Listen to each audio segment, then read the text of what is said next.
हिंदी पद्य साहित्य की उत्पत्ति से संबंधित सारगर्भित, जिज्ञासापूर्ण, रोचक तथा तथ्यपरक वैचारिक दर्शन।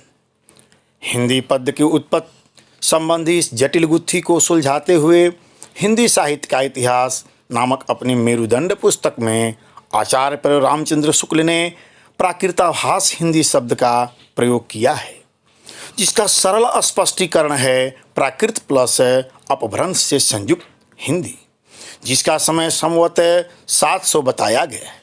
इसके तुरंत आगे संवत 700 से 1100 अपभ्रंश प्लस सिद्धों की देसी भाषा को गुलेरी जी ने पुरानी हिंदी माना है।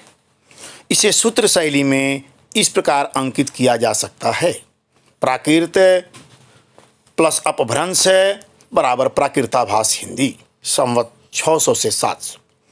अपभ्रंश प्लस सीधों की भाषा पुरानी हिंदी 700 से 1100। शिशु हिंदी देसी भाषा अर्थात बोलचाल की भाषा जो सिद्ध जन की सामान्य भाषा बनकर उभरी, तो वह शुद्ध हिंदी शिशु हिंदी अर्थात प्रारंभिक हिंदी ही थी।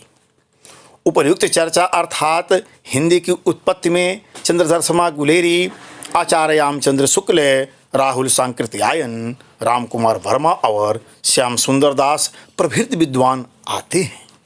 उन्होंने इसे 800 से 1400 ईस्वी या 1000 से 1400 ईस्वी को आदिकाल की संज्ञा दी है। सिद्धों द्वारा प्रयुक्त देसी भाषा अर्थात पुरानी हिंदी, जिसे उत्तर अपभ्रंश भी कहा जाता है।